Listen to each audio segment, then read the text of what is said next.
Three college students rented a farmhouse in the middle of nowhere. By the end of the first week, one of them stopped sleeping.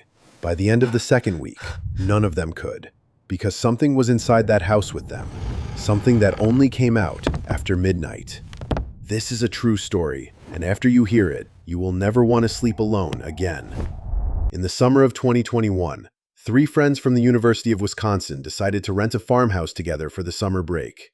Their names were Danny Whitfield, Marcus Cole, and Ethan Bradley. Danny was 22, the loud one, always cracking jokes, always the first one to say let's do something stupid. He was the one who found the listing online. Marcus was 21, the calm one, quiet, thoughtful, the kind of guy who noticed things other people missed. He was studying psychology, and he had this habit of reading people like books. Ethan was the youngest at 20, a little anxious by nature, jumpy, the type who checked if the door was locked 3 times before bed, but a good kid, loyal, would do anything for his friends. The farmhouse was about 40 minutes outside of Madison, way out on a back road surrounded by open fields and thick tree lines on every side. The nearest neighbor was over 2 miles away. It was a big old 2-story house, white paint peeling off the wood, a wraparound porch with a swing that creaked when the wind blew, 4 bedrooms upstairs, a big living room and kitchen downstairs. The rent was unbelievably cheap, $600 a month for the whole house. Danny thought they hit the jackpot. Marcus thought the price was suspicious. Marcus was right. The first few days were exactly what they wanted. They set up a grill on the porch. They played video games until 3 a.m. They explored the fields around the house during the day. They found an old barn about a quarter mile behind the property that looked like it hadn't been used in decades. It was the perfect summer. But on the 4th night, something small happened that nobody talked about until later. Ethan was sleeping in the upstairs bedroom at the end of the hallway, the smallest room. He woke up around 2 a.m. because he heard a sound. Footsteps. Slow, heavy footsteps on the first floor directly below his room. He lay there in bed listening. The footsteps moved from the living room, through the kitchen, and stopped at the bottom of the staircase. Then nothing. Ethan figured it was Danny or Marcus getting water or using the bathroom. He rolled over and went back to sleep. In the morning, he asked them about it. Danny said he slept straight through the night. Marcus said the same. Nobody was downstairs that night. Over the next 3 days, the footsteps came back, every single night, always between 2 and 3 a.m., and now all 3 of them could hear it. The pattern was always the same. The footsteps would start in the living room, move slowly through the kitchen, walk to the bottom of the staircase, and stop. They never came upstairs. They always stopped at the bottom step. Danny tried to play it cool. He said it was probably the house settling, old pipes, the wood expanding and contracting, normal farmhouse stuff. But Marcus wasn't buying it. One night, Marcus decided to stay awake and wait. He sat at the top of the staircase in the dark with his phone ready to record. He waited for 2 hours in complete silence. At exactly 2:17 a.m., he heard it. The footsteps started in the living room. Slow, heavy, deliberate, like someone walking with purpose. Not wandering, not stumbling, walking. Marcus held up his phone and hit record. He pointed it down the dark staircase toward the first floor. The footsteps moved through the kitchen. He could hear each one clearly. Step, step, step, getting closer to the staircase. Then they stopped, right at the bottom of the stairs. Marcus looked at his phone screen. The camera was pointing straight down the staircase into the darkness of the first floor. There was nothing there. The footsteps had no source, no person, no animal, nothing. But he could feel something standing at the bottom of those stairs, looking up at him. Marcus went back to his room. He didn't sleep for the rest of the night. The next morning, he showed Danny and Ethan the video. You could hear the footsteps clearly on the recording, but the camera showed an empty hallway, an empty kitchen, an empty staircase. Ethan wanted to leave that day. Danny said no. He said they were being paranoid. It was probably an animal under the house. A raccoon, something in the walls. There was a logical explanation. There wasn't. On night 11, something changed. The 3 of them were asleep in their separate bedrooms upstairs. Danny in the front room, Marcus in the middle room, Ethan at the end of the hallway. At 2:08 a.m., Ethan woke up. Not because of the footsteps, because his bedroom door was open. He always closed it before bed. Always. Every single night. It was one of his anxious habits. Close the door, lock it, check it, get in bed. But now it was wide open, and the hallway beyond it was completely dark. Ethan sat up in bed slowly. He stared at the open door.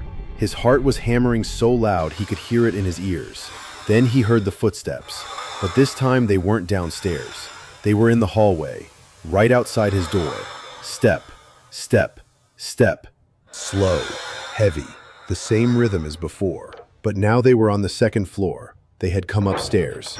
Ethan couldn't move. He sat there frozen in his bed, staring at the open doorway, watching the dark hallway. The footsteps stopped right outside his room, and then he heard breathing. Not his own, someone else's breathing. Slow, deep, ragged, like someone standing just outside his door, facing his room, breathing in the dark. Ethan wanted to scream, but nothing came out. His throat was locked. His body was frozen. Every instinct told him, do not move. Do not make a sound. Pretend you are asleep. He slowly lowered himself back down onto his pillow. He pulled the blanket up to his chin. He closed his eyes. The breathing continued for what felt like an hour, but was probably 5 minutes. Then the footsteps started again. They moved away from his door, down the hallway, past Marcus's room, past Danny's room, and then Ethan heard something that broke him. A door opened. One of the bedroom doors down the hallway opened slowly. Then it closed. Then silence. Whatever it was had gone into one of his friend's rooms. Ethan didn't sleep. He lay in bed until the sun came up. The moment daylight hit his window, he ran to Marcus's room. Marcus was awake, sitting on the edge of his bed. His face was white. His hands were shaking. Before Ethan could say anything, Marcus looked at him and said one sentence.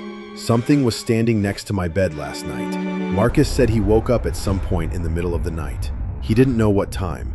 His room was pitch black, and he felt a pressure, like someone was standing right next to his bed, inches away. He couldn't see anything, but he could feel it. And then something touched his blanket. Not a grab, not a pull. Something slowly, gently, ran its fingers along the edge of his blanket near his face, like it was curious, like it was studying him. Marcus said he stopped breathing. He lay there perfectly still for what felt like 20 minutes until the presence faded. They both went to Danny's room. Danny was still asleep. They woke him up and told him everything. This time, Danny didn't argue. He didn't say it was raccoons. He didn't say they were being paranoid, because Danny had his own story. Danny said he woke up in the middle of the night and looked at his bedroom window. The curtain was pulled to the side, and there was a reflection in the glass. A figure, standing behind him, right behind his bed. He said he was too terrified to turn around. He lay there staring at the reflection in the window. The figure didn't move. It just stood there, tall, dark, featureless, like a shadow with weight. Danny said he watched the reflection for 10 minutes. Then it simply wasn't there anymore, like it dissolved. They packed everything in 45 minutes. They didn't clean. They didn't organize. They threw their stuff into Danny's truck and left. None of them looked back at the house. They broke the lease, lost their deposit, didn't care. When they called the property owner to explain why they left, the owner was quiet for a long time. Then he said something that made all three of them feel sick. He said, "You're not the first tenants to leave like this." The last 3 tenants all left within 2 weeks. None of them would say why. One of them, a woman who lived there alone, moved out in the middle of the night and never even called to end the lease. She just vanished. The owner said he had been trying to rent the house for years. Nobody ever stayed longer than a month. He also said something else, something he probably shouldn't have told them. The original owner of the farmhouse, an old man named Howard Fitch, had died inside the house in 1987. He died in his sleep, in the upstairs bedroom, the one at the end of the hallway, Ethan's bedroom. Marcus later said in an interview that the worst part wasn't the footsteps, it wasn't the breathing, it wasn't even the thing touching his blanket. The worst part was lying in bed at night, knowing something was standing right next to you in the dark, and you couldn't see it. You couldn't fight it, you couldn't run from it. All you could do was lie there, pretend to be asleep, and hope it would leave. Ethan never slept alone again. For 2 years after that summer, he slept with every light in his apartment on, and his roommate in the next bed. Danny never talked about that summer again. When anyone brought it up, he changed the subject. His friends said he was never really the same after that. And Marcus still has the video on his phone, the one he recorded that night on the staircase. He says he watches it sometimes, not to prove it happened. He doesn't need proof. He watches it to remind himself that some things don't need to be seen to be real. Tonight when you go to bed, you are going to close your door, turn off your lights, Lie down in the dark and close your eyes. And at some point between 2 and 3 a.m., if you hear a sound, a creak, a step, a breath that isn't yours, you are going to remember this story, and you are going to wonder, is something standing next to my bed right now? If this story made you want to leave every light on tonight, subscribe, because the next story I am sharing happened to someone while they were wide awake. Stay safe, sleep with the lights on, and whatever you do, don't open your eyes at 2 a.m.